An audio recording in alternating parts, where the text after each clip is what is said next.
Hey guys, कैसे हैं आप सभी लोग। आशा करते हैं आप लोग स्वस्थ होंगे। आपके अपने परिवार जंगी एग्जाम पर मैं सचिन आपका स्वागत करता हूं।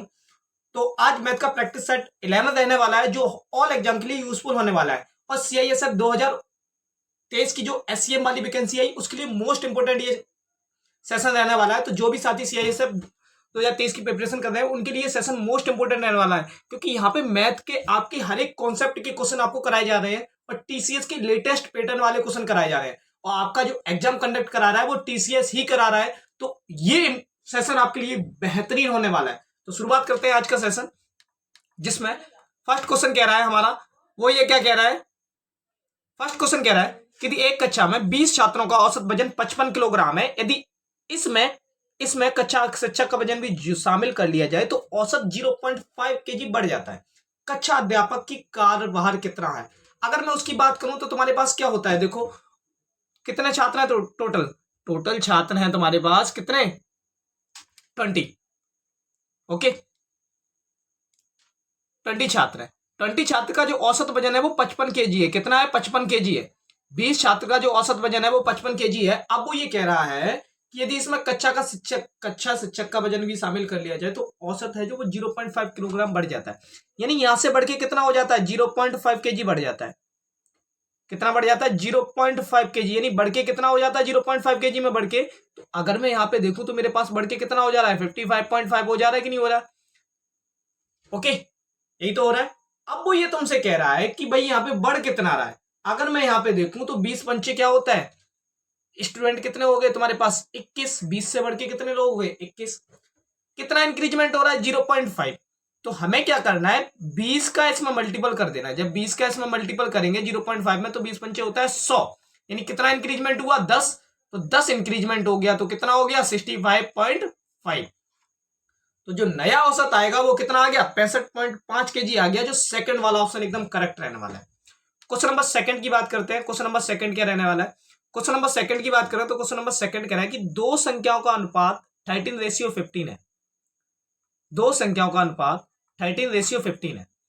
यदि इनमें सबसे बड़ा समान गुण है, यानी एचसीएफ इनका दे रखा है हमें कितना, इन दोनों का एचसीएफ दे रखा है वो कितना है तुम्हारे पास, 3। ठीक है, क्या है, 3। अब वो बोल रहा है इन दोनों संख्याओं के बीच का अंतर क्या होगा। एक बात बताओ, समझना ध्यान से। एक ये ए नंबर है, एक बी है। इन दोनों का एचसीएफ दे रखा है 3, यानी इन दोनों का कॉमन नंबर हमें दे रखा है कितना, 3। इन दोनों का क्या दे रखा है, कॉमन नंबर। अब वो ये पूछ रहा है कि इन दोनों का डिफरेंस क्या होगा। तो 15 में से 13 को डायरेक्ट माइनस करो ना, 15 को 13 में से। पहली चीज तो तुम यहां से ये देखो कि 3 का मल्टीपल आएगा वो, क्योंकि 3 का मल्टीपल आएगा तभी तो हमें डिफरेंस निकलेगा। 3 का मल्टीपल एक ही दिख रहा है, 6। पहला ऑप्शन एकदम राइट हो गया। अब हम निकालते हैं इसका आंसर। थ्रू ऑप्शन अगर हम करना चाहें तो ये दोनों तो कट गए, जो 3 के ऑप्शन नहीं है तीनों, लास्ट एक ही ऑप्शन बचा हुआ फर्स्ट वाला। ओके, अब यहां से देखो 15 में से 13 घटाएंगे कितना आएगा, 2। और एचसीएफ कितना आ रहा था, 3। इन दोनों का मल्टीपल करेंगे, 2 इंटू 3 कितना आ गया, 6। तो ये हमारा राइट आंसर आ गया। तो पेपर में जो अप्रोच लगानी है वो ये वाली लगानी है, हमें पूरा सॉल्व बिल्कुल नहीं करना। अगर आपको पेपर में जो अप्रोच ये वाली आ गई ना तो आपका मैथ में मैं गारंटी लेता हूं 25 में से 25 क्वेश्चन होने वाले हैं। Question number second, question number third. Question number third कह रहा है कि कोई संख्या उसी संख्या से 10 कम है तो संख्या का अनुपात क्या होगा। अब यहां पे समझना, if a number is 10 less than the same number then the ratio of a number is. ठीक, अगर मैं ये कहूं एक संख्या, if a number is 10 less than the same number if the ratio of a number is. ये question थोड़ा सा मिसप्रिंट लग रहा है मेरे को, क्योंकि वो ये कह रहा है कि एक संख्या अपने से 10 लेस है तो हमारे पास संख्या वो क्या होगी। तो ये थोड़ा सा मिसप्रिंट हो गया, आधा प्रिंट हुआ है, इसको इग्नोर मारो। अगला चलते हैं हम लोग। अगला वाला क्या रहने वाला है। अगला वाला क्वेश्चन कह रहा है कि 1650 छात्रों वाले एक स्कूल में लड़के और लड़कियों की संख्या का अनुपात कितना है। लड़के और लड़कियों की संख्या का अनुपात है 6:5 और इनकी संख्या दे रखी है 1650। अंडरस्टूड। अब वो ये कह रहा है कि 124 नए लड़के आ जाते हैं और कुछ लड़कियां आ जाती हैं, जिससे रेशियो हो जाता है 4:3। ये क्या आते हैं, कितने आते हैं, ये लड़के आते हैं। अगर मेरे पास जो बॉयज होंगे वो अपॉन में नीचे गर्ल्स कुछ आ जाती हैं, यानी एक्स गर्ल्स आ जाती है। यही तो है, बॉयज और गर्ल्स। अब यहां से बॉयज का रेशियो ये है, गर्ल्स का ये है। यानी अगर मैं इन दोनों को जोड़ूं तो इन दोनों का बराबर तो यही होना है। तो हमारे पास कितना हो गया, 11 की वैल्यू हमारे पास 1650 है। तो एक की वैल्यू कितनी होगी, एक की वैल्यू होगी 150 150। तो 15 छक्के 90, 900 यहाँ पे हो गया, और 15 पन 75, 750 यहाँ पे हो गया। तो जो बॉयज है वो ये है, गर्ल्स है वो ये है। अब देखो यहाँ पे इसका मल्टीपल करो, कितना आ रहा है, 4 2 9 10 into 3 equal to 750 into 4 plus 4x। यहाँ पे देखो 3 चौको 12, 3 दूनी 6 7, 0 3 1 3 इक्वल 0 4 पंचे 20, 7 चौको 28 29 30, 3000 प्लस 4x। अगर मैं यहां से निकालू इनका डिफरेंस तो 72 इक्वल टू 4x। x की वैल्यू कितनी आ गई, 18। यानी हमारे पास जो नई गर्ल्स आई है वो कितनी आ गई, 18। और उसने रेशियो किसका पूछा है, नई गर्ल्स का और नए बॉयज का, 124। यहां पे देखो तो कितना आ रहा है तुम्हारे पास, आ रहा है 9/62। तो पहला वाला ऑप्शन एकदम राइट बनना है। ये तो हो गया एकदम फुल कॉन्सेप्ट। लेकिन अगर मैं यहाँ पे थ्रू ऑप्शन कुछ करना चाहूं तो हमें समझ में आ रहा है कि देखो 124 नए रेशियो पूछा ना, 124 किस किस से बनना है। ये वाला तो ऑप्शन कट हो गया, ये भी ऑप्शन कट हो गया, बचा हुआ है मेरे पास फर्स्ट और थर्ड वाला ऑप्शन। तो फर्स्ट और थर्ड में से हमें 2 अप्रोच लगानी थी, उसके लिए हमें इस क्वेश्चन को सॉल्व करना पड़ा। तो हमारे पास फर्स्ट और थर्ड में से, जिसमें से हमारा आंसर क्या निकल के आया, फर्स्ट वाला। ओके, नेक्स्ट क्वेश्चन पे चलते हैं। नेक्स्ट क्वेश्चन क्या रहने वाला है, एक घन के किनारे की लंबाई कितनी है, एक जो क्यूबॉइड है भाई घन है क्या तुम्हारे पास, एक घन है, समझना ध्यान से। अगर मैं बात करूं यहां पे है क्या तुम्हारे पास, एक ये घन है, ठीक है। अब ये जो घन है, अब इस घन की जो लंबाई है वो कितनी है, 3.5 है, ठीक है। इसका कुल पृष्ठीय क्षेत्रफल क्या होगा। अगर मैं बात करूं कुल पृष्ठीय क्षेत्रफल यानी TSA of A cube, TSA of A cube क्या होता है, 6a स्क्वायर और 6 इंटू 3.5 का स्क्वायर।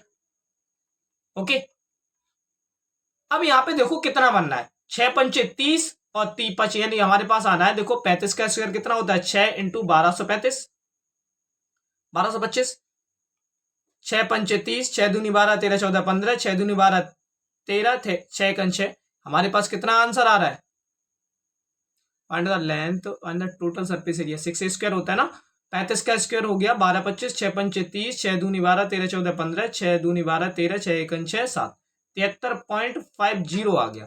कितना आ गया, पहला वाला ऑप्शन एकदम राइट हो रहा है। ओके, नेक्स्ट क्वेश्चन की तरफ चलते हैं। नेक्स्ट क्वेश्चन जो कह रहा है वो ये कह रहा है कि ABC का हमें जो वर्क निकालना है वो ABCD का निकालना है, ठीक है। ए और बी किसी काम को 5 दिन में करते हैं, A प्लस बी किसी काम को 5 दिन में करते हैं, जबकि C प्लस डी उस काम को 20 दिन में करते हैं। तो वो ये कह रहा है कि A plus B plus C plus D सभी मिलकर इस काम को कितने दिन में करेंगे, हमसे पूछ रहा है जो उसे हमें बताना है। तो हम यहाँ पे क्या करें, टोटल वर्क निकालें, कितना आ रहा है तुम्हारे पास 20, यहाँ पे आ गया 4, यहाँ पे 1 आ गया, टोटल आ गया तुम्हारे पास 5, टोटल यूनिट कितना आ गया 5 यूनिट। तो 20 यूनिट काम करने में कितना दिन लगेगा, 4 दिन लगेगा, और थर्ड वाला ऑप्शन एकदम राइट है। Okay, question 7। क्वेश्चन 7 क्या कह रहा है कि ए और बी एक कार को क्रमशः, ए व्यक्ति है एक बी व्यक्ति है, ए एक 6 दिन में करता है, बी 8 दिन में करता है, बे एक दिन छोड़कर बारी बारी से काम करते हैं और उन्होंने ए से पहले से काम शुरू किया, कार पूरा करने में कितने दिन लगेंगे। देखो यहाँ पे सबसे पहले काम कोई भी करे कैसे भी करे, लेकिन हमें सबसे पहले टोटल वर्क तो निकालना पड़ेगा। टोटल वर्क कैसे निकालते हैं हम, इन दोनों का एलसीएम लेके। कैसे, इन दोनों का एलसीएम लेके। जब इन दोनों का एलसीएम लिया तो मेरे को पता चला कितना आ रहा है, हमारे पास 8 है, यहाँ पे 8 या 24 होता है, 6 चौको 24 और 8 या 24। ए की इफिशियंसी आ गई 4, बी की इफिशियंसी आ गई 3, यानी ए एक दिन में 4 यूनिट काम कर रहा है, बी एक दिन में 3 यूनिट काम कर रहा है। ओके, ए एक दिन में 4 कर रहा है, बी एक दिन में 3 कर रहा है। अब वो ये कह रहा है शुरुआत कौन करता है, ए, और फिर ऐसे लगातार काम करते हैं बारी बारी से एक एक, एक। तो अगर मैं यहाँ पे देखूं पहले ए कर रहा है, फिर बी कर रहा है, फिर ए कर रहा है, फिर बी कर रहा है, तो इस कंडीशन में 2 दिन का काम कितना बनना है, 7 यूनिट, ठीक है।